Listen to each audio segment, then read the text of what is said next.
Okay, thank you very much for the invitation. It's great to be here.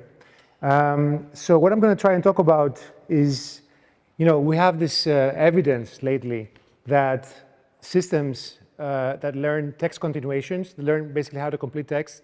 So you just give them raw text and you hide a few words, and then you train the neural network, which is usually so-called transformer, to fill in the gaps.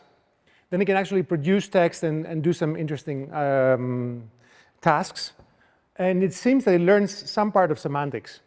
So it can produce text which is syntactically and grammatically correct, and which is internally coherent. But you can never, of course, be sure that the answer you get is going to be right, given some predetermined corpus. So that's a big question. That's a big problem. And it's more like a hallucination in a way, right? So, and actually, you can find applications online where they sell it. Like if you're a writer and you get a writer's block, then go to our apps and we'll help you. We'll help you get over the hump. So, but the question is, so the question I want to ask is, what part of semantics is hidden inside these text continuations? It turns out actually that in category theory, there's already a kind of structure that deals with part of that question. But the question is, okay, of course, I'm talking about category theory, so where's category theory here? I mean, there's a lot of category theory already been mentioned. Well, so to start with, I mean, we know that this is the distributional hypothesis is pretty old. So the idea is that texts that have similar use, they have similar meaning. So if words are used in the similar context, then they have similar meanings. Or you can say something about their meanings given the context, basically. And this is called the distributional hypothesis, statistical semantics. And this has been implemented in such old things, like, things which are, tested, like latent semantic analysis and word2vec. And in word2vec, for example, you have basically this matrix, which is the probability of a context and a word, divided by the probability of the context and the probability of the word. You take log of that, shift it by something, and then you do basically what it does is a matrix factorization of this matrix. And there's other versions where instead of using this measure of probability, you use the conditional probability.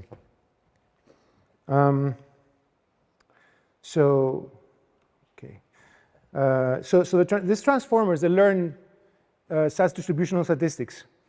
They learn basically the conditional probability of continuation. And so the question is there some underlying structure that encodes some part of semantics? And so what I want to propose is that there is one, actually, and it's a category enriched over the interval. The interval thought of as a monoidal category, where the monoidal structure is just the product. And then, of course, you can easily transform that to a metric structure. So, and that basically, that's the first part of the story. So this talk is going to have two parts. The first part is going to be about this 0-1 probability category. And at the end, we'll see how this is related also to something called tropical geometry. Or maybe some of you know it as the max plus algebra. It's a semi-ring. And that's joint work with Ty Bradley and John Torilla. And the second part of the talk, of course, because we're doing quantum stuff here, I want to say something about how we can implement this theoretically, of course. If we have a state, which is kind of the state of the language, in a way, make basically a functor from this initial category that I'm going to talk about, which is enriched over 0-1, to another category where the objects are basically positive operators, densities, reduced densities. Okay, so first, the baby version of that is to think of language as a poset.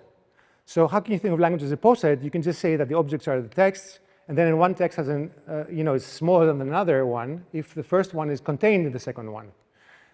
So this is an associative relation. And what is a poset? Just a poset, you can think of it as a category enriched over the Boolean algebra 0-1. Okay, so if one text is encoded in another one, the morphism is basically 1 inside this Boolean algebra, and if it's not, then it's 0. And the composition of arrows is precisely the product inside the Boolean algebra. Okay, so If one text is containing another one, then we associate 1 to it. But then if the second one is not containing the third one, then you associate 0. 0 times 1 is 0. So that gives you the composition. So we start with this posted structure.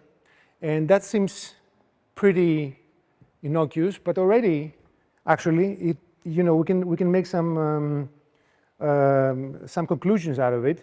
So basically, this is a very standard classical idea. You have your posset, and of course you want to complete it. You can complete it to a lattice. So you can make a lattice completion. And the idea of, in this case, is that you associate to an element in the posset, you associate its ideal. The ideal is all the things that are greater than that element. So in this particular case, for example, if we start with red, then the ideal will contain things like red rose, red blood, red apple, and so on. And so the idea is that this ideal actually contains the meaning of what red is. And of course, if we want to be more categorical theoretic, we just think of this as a function. So for every text x, we have a function bx, which is evaluated on any other text y, and it gives 1 if x is included in y and 0 otherwise. Okay, and so to prepare, so if you think of it as a category, this is called a pre-sheaf. It's the pre-sheaf associated to this object x. And so this is a classical construction where you go from a category using something called the Yoneda embedding. Many of you probably have heard about this.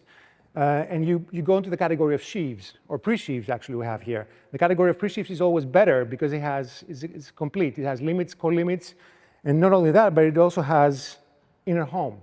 And the inner home, actually, you can think of it as an implication.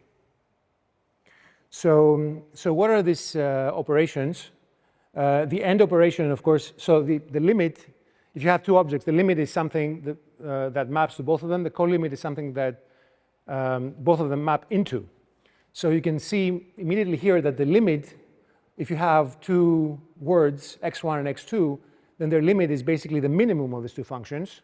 And that lives precisely on all the text that contain both x1 and x2. And that's kind of an end operator. And the OR operator is the co-limit, which lives on things that contain either x1 or x2. And when I say, and this is the OR operator, and so together these two things, they make, of course, a lattice.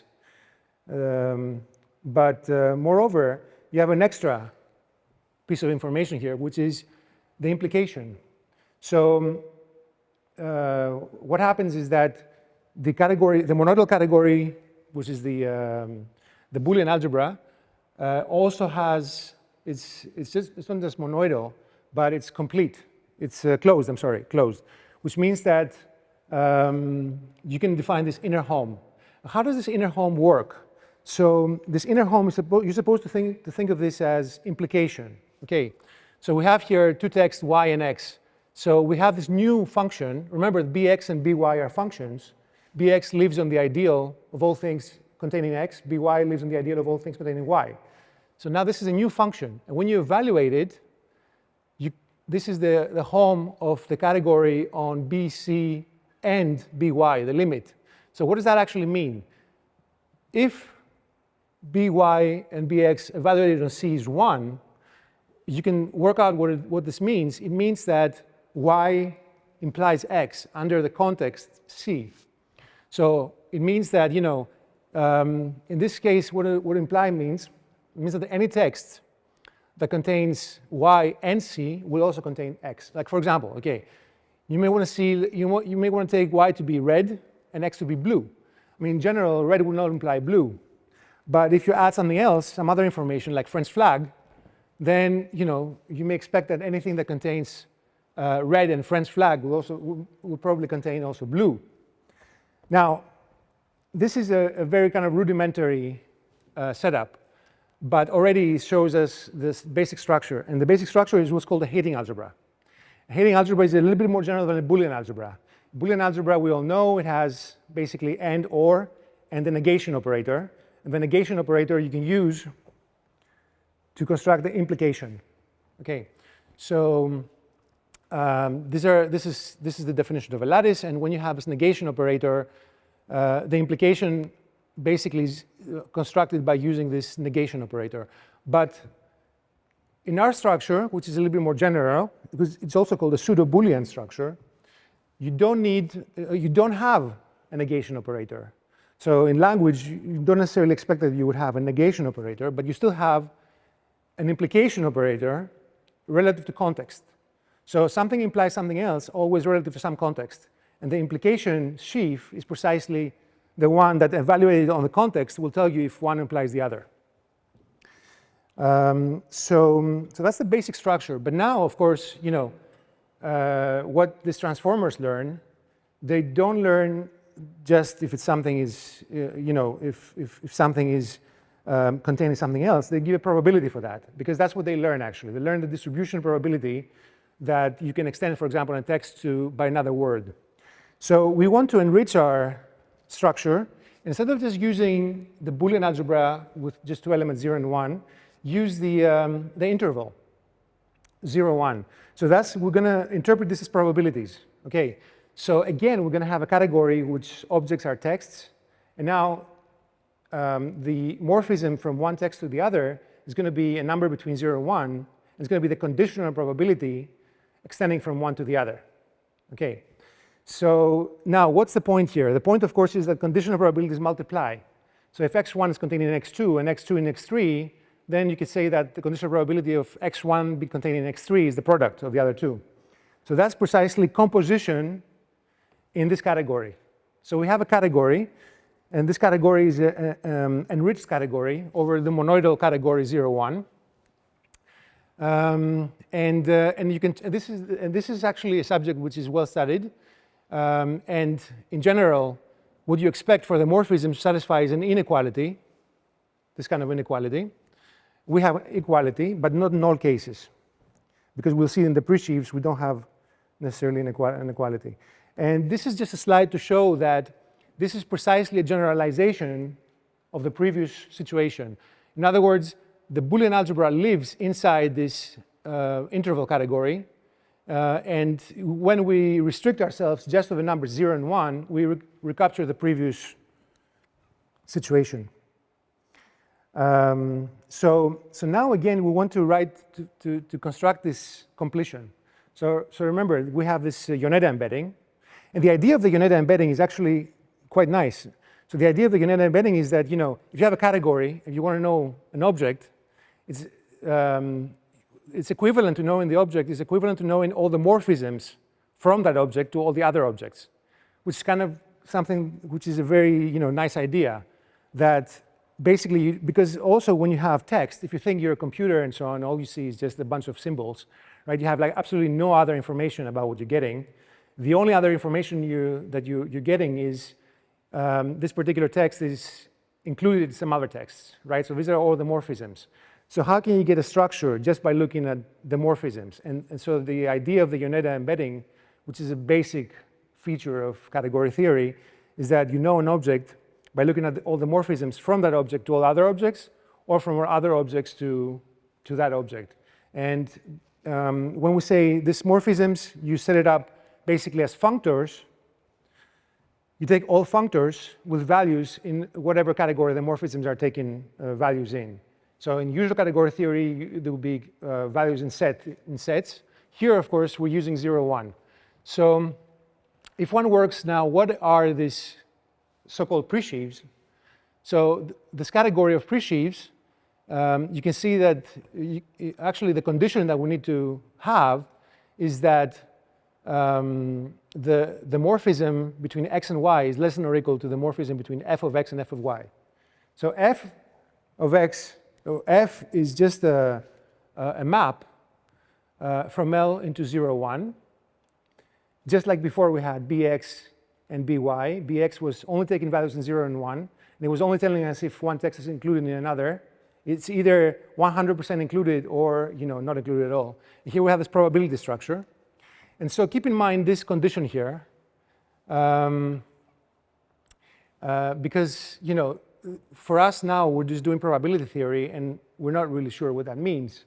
But in a few moments, we're going to be doing metric spaces, and it will be related to the metric inequality in that case, to the triangle inequality. So basically, you take this category of functions now, and you construct this new category of presheaves, or co-presheaves would be the more correct name. And your original category is embedded in there.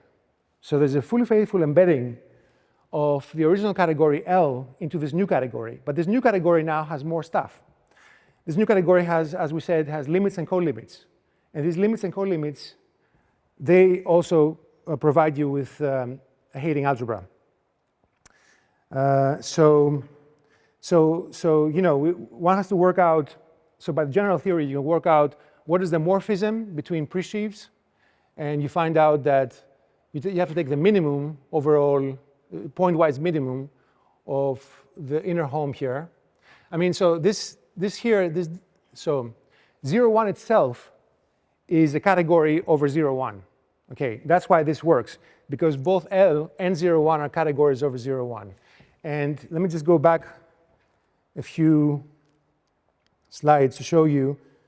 Oh, sorry, I'm going the other way. Okay. Yeah, so here I just kind of passed this very quickly.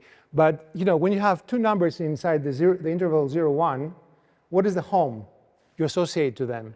The home is the minimum of 1 over t over s. And then if you do that, then you can show that the interval 0, 1 is a category over itself. Okay. Because it satisfies this inequality that we said this categories over 0, 1 must satisfy. So, okay, so we can define this completion. And so what I would like to think is that, so, you know, there's many places in mathematics where this kind of completions give a duality between syntax and semantics. Okay, these are called presheaves. For example, let me give you another example. Okay, in algebra, it's well known, in commutative algebra, it's well known that there's a duality between spaces and algebras of functions of the spaces. So you have the spaces and the coordinates on the space, okay, which you can multiply, and they form an algebra. And you can go from, there's a construction called the spec of a ring. The spec of a ring is basically you take the set of all prime ideals. So just like we have here ideals, there you also take ideals. And when you take the space, the space of its ideals, you construct a space. So for example, if I take polynomials in two variables, x and y, the corresponding space would be C2. Well, I'm thinking about complex variables. So in that case, the ideal, if you have an algebra, the notion of an ideal is something that you can act on the algebra, and then you remain in the same space. It's kind of a fixed space for a space you can act on with the algebra. So, but different coordinate algebras can correspond to the same space, right? I mean, you can change, you have one space, one underlying space in different coordinate algebras. So ideally, if you want to think of this mathematically, you would want to say something like, and when I first started thinking about language, I thought, okay, we can think of language as an algebra, and then, you know, we can construct some sort of space, underlying space, and then the translation between the two languages is going to be a change of coordinates, basically. Now, of course, language, if you think of language as an algebra, you have to think of it as a non-commutative algebra, because when you take two pieces of text and you put them together, it matters what the order is. And so, you know, one has to ask themselves, what is the corresponding relation, what's the corresponding construction for non-commutative algebras? And there is one, and the generalization of an ideal in that case is a module. So you can take all representations of the algebra, and this forms a category. Now, to get back to the discussion that we're having here, a module in that case is precisely a sheaf. So this idea of taking sheaves and considering them as the semantic space for a syntactic structure, and the syntactic structure would be, for example, the original category, which is enriched over 0, 1, the category of texts, and the category of sheaves is this category of functions with all this extra structure. So that's a kind of like very basic thing in mathematics, going from algebra to geometry. And again, So this space is much richer, the space of functions. You can consider the limits and co-limits, which is the minimum and maximum of the two functions. And the limit is going to be supported on texts that contain both x and y, and the co-limit on texts that contain either x or y. Okay, and so actually this operator here, it's very much like what happens in Latin semantic analysis when you take, all the matrix of co-appearances of texts. You have, you have a bunch of documents, you have a bunch of terms, and then you construct a co-appearance matrix of the words. So that's kind of like exactly what this AND operation is. And you also have, of course, the implication operator, which will say under what conditions y will imply x. So you evaluate it in some condition c. This means it's a kind of probabilistic version of the previous story where I had blue implies red under the condition of French flag. So in this case, there's so basically for those of you that know a little bit more about category theory, the inner home is adjoint to the limit end. Okay, so you can basically, so here we're using the Yoneda lemma. By the Yoneda lemma, whatever this thing is, this pre-sheaf evaluated on that is equal to L hat of this. And then by the defining property of the inner home, we must have that it's equal to that. And so we can compute it, and we get some sort of probabilistic version of implication. By the way, for those of you who may have heard the name, I mean, so this category, this sort of approach, it also kind of touches something called a topos. So a topos is a category of sheaves, which is where the morphisms actually take values in sets. So we don't have, so they have sets, we have 0, 1. But in case you're surprised why we would get a Heyting algebra, which is something that comes from logic, why on earth would it appear here? I mean, in topos theory, actually, this is completely natural. And topos is the kind of the categories that combine geometry, algebra, and logic. So from that point of view, one may expect that. Okay, so then next I want to move on to some more geometric picture. So for the moment, we have these probabilities, this probabilistic picture. But when you have 0, 1 with multiplication, if you apply minus log, you can go to 0 infinity with addition. So 0 infinity is also a monoidal category. It has this addition gives the monoidal structure with inner home. And of course, it changes the order, right? So if s is less than or equal to t, then minus log t is less than or equal to minus log s. But what we do is we define now a new category, which is just gotten from the previous one with the same objects, but just apply minus log to the morphisms that had previously. So I take minus log of the probability.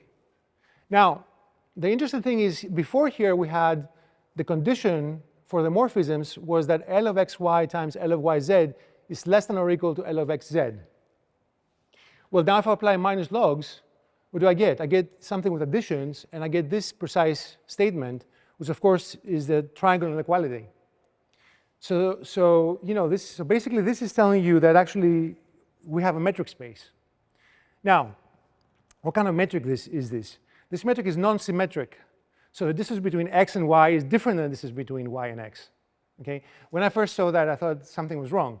But actually, it turns out that that's perfectly natural, normal, and so on. And people that are doing measure theory, metric spaces, they've been talking about this stuff all the time. And it's kind of like, they give always the idea that if you want to go up a hill, it's different to go up. You have to expend some energy, but to come down, you don't. So this shows up everywhere in applications. So this space M is a generalized metric space in this sense. And of course, then you can have all the same. So, just like before, now we're trying to construct the pre-sheaves. So we notice that R plus is itself a metric space. So what's the metric on R plus? The metric is the maximum. So the distance between S and T is the maximum of 0 and T minus S. Okay, so if you use that metric and you take isometries between M and this space 0 infinity with that metric, you get this space of presheaves, which is a metric space in which the original metric space has been isometrically embedded. So the Yoneda lemma in this case boils down to the fact that this actually is, this Yoneda embedding gives you an isometry in this bigger space. And what are the presheaves? What is the condition for the presheaves? The condition for the presheaves is that the distance between phi x and phi y is less than the original distance between x and y. So these actually are contractions. So it's a very natural class. In fact, actually, Laver, is there a question? Sorry. Oh, sorry. Laver studied those back in the 70s, and in fact related them to logic. And there are other places where they're studied. So these are basically just the contractions, or if you want, they're kind of called Lipschitz maps, with Lipschitz constant equal to 1. So then this M hat becomes also a category over 0 infinity, which is a generalized metric space. The distance basically is just the supremum distance, the sup. The supremum between these two functions gives you the distance. And of course, you can have, again, limits, colimits, and inner Hom that form a Heyting lattice, a Heyting algebra. All right. And then lastly, let me just say a couple of things about another interpretation. This is not just a metric space. This structure of end, it turns out to define what's called a tropical module. So if you've heard about the max plus algebra, basically what it means is you take two numbers, instead of the addition, you replace by maximum. So take 2 and 3, and the addition is not 5, but it's 3. And now when you multiply two things, you add them. So you take 2 times 3, it's not 6, but it's 5. So that's kind of basically taking logarithms. It's a logarithmic. It's actually taking logarithms, and you may ask, okay, well, you may say, well, of course, if you want to take multiplication to addition, you use logarithm, but what about this crazy maximum thing? Well, actually, this, basically what it means is a way of taking logarithm and sending the base of logarithm to infinity. Yeah, and it's actually, it's a long-studied story. By the way, it's called tropical because one of the guys that was the main proponents of this theory was working in Brazil. So there's no underlying, mystical reason for tropical and so on. But as you can see, this maximum comes from the following identity: that if you take numbers a and number b, exponentiate them, divide by this parameter h bar, take h log, and then send h to 0, that is the maximum. Okay, so that's how you can transfer. There's a whole subject of tropical geometry and used in optimization theory and in many places. And what we find here is that actually this completion, M hat, is a tropical module. So first remember that this presheaves are supposed to be contractions.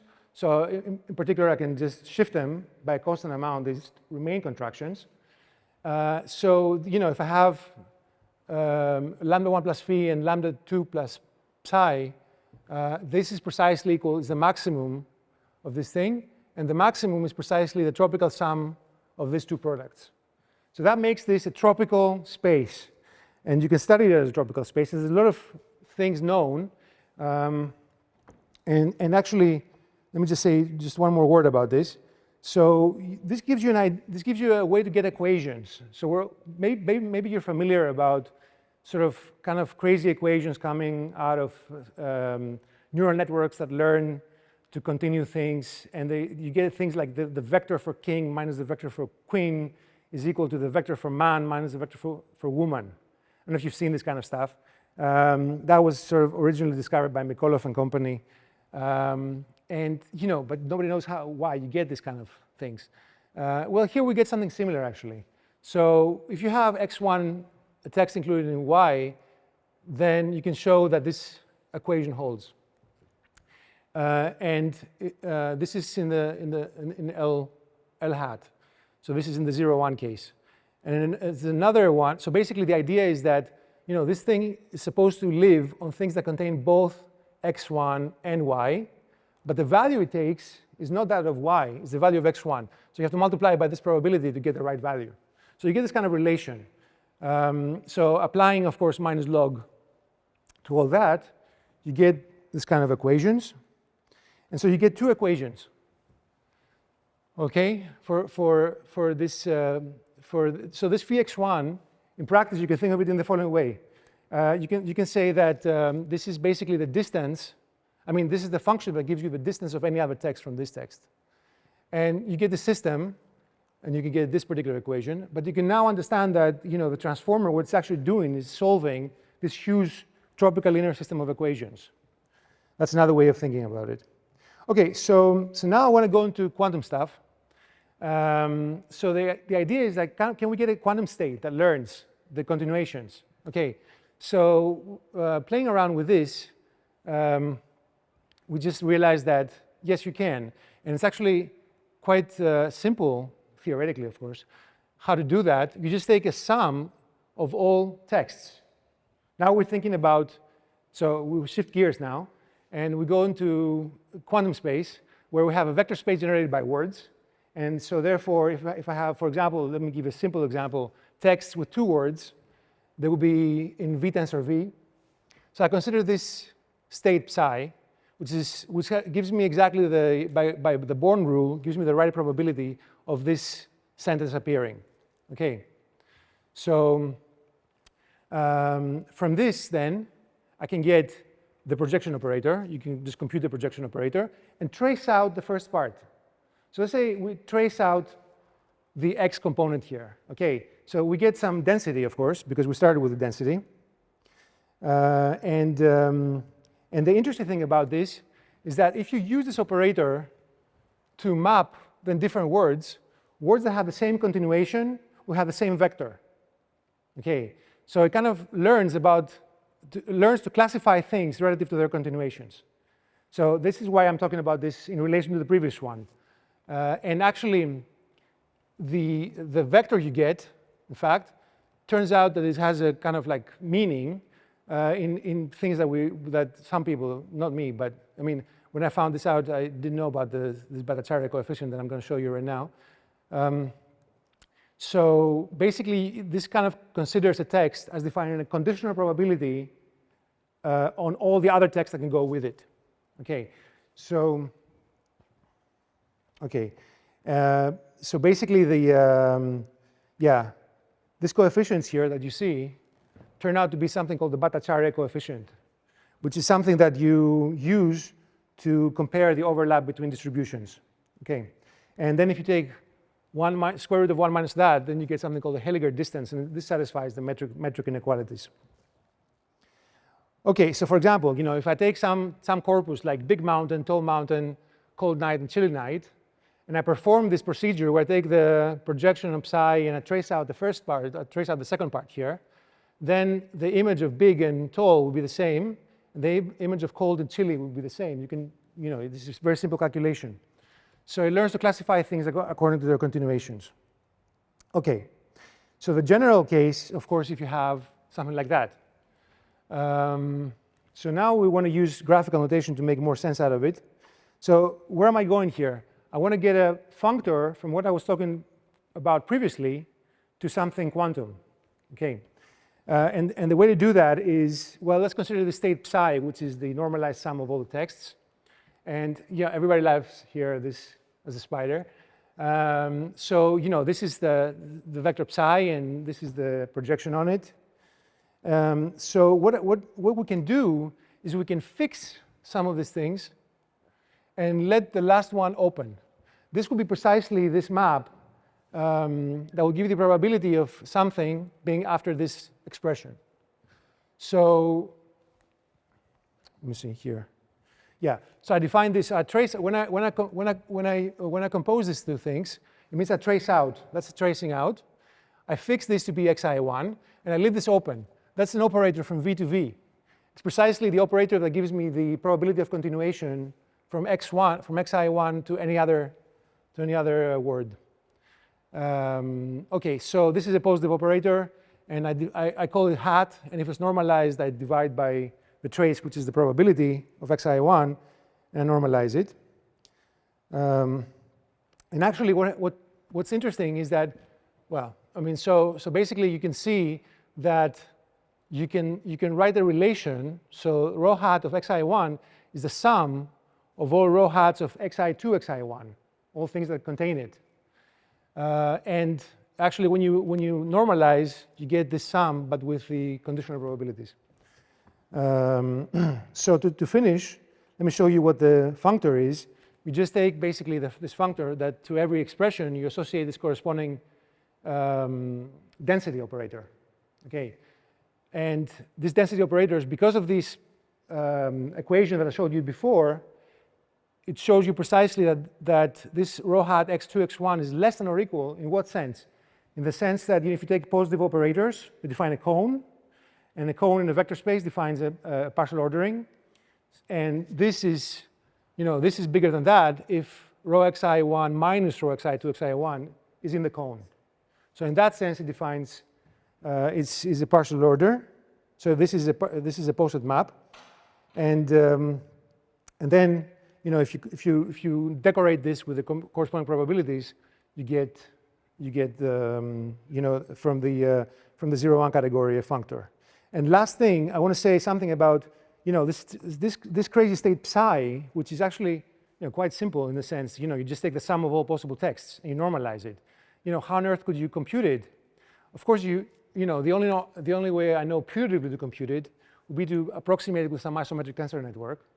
And with tensor networks, of course, isometric means there are isometries here. So these are quantum gates. So actually, this is exactly a quantum circuit. And you can use different. These are different ansatz, right? So this is like a binary tree ansatz. This is an MPS ansatz, and there's other ones. And you can just approximate psi with one of these things, and try to play the game. Okay, so I'm going to stop here.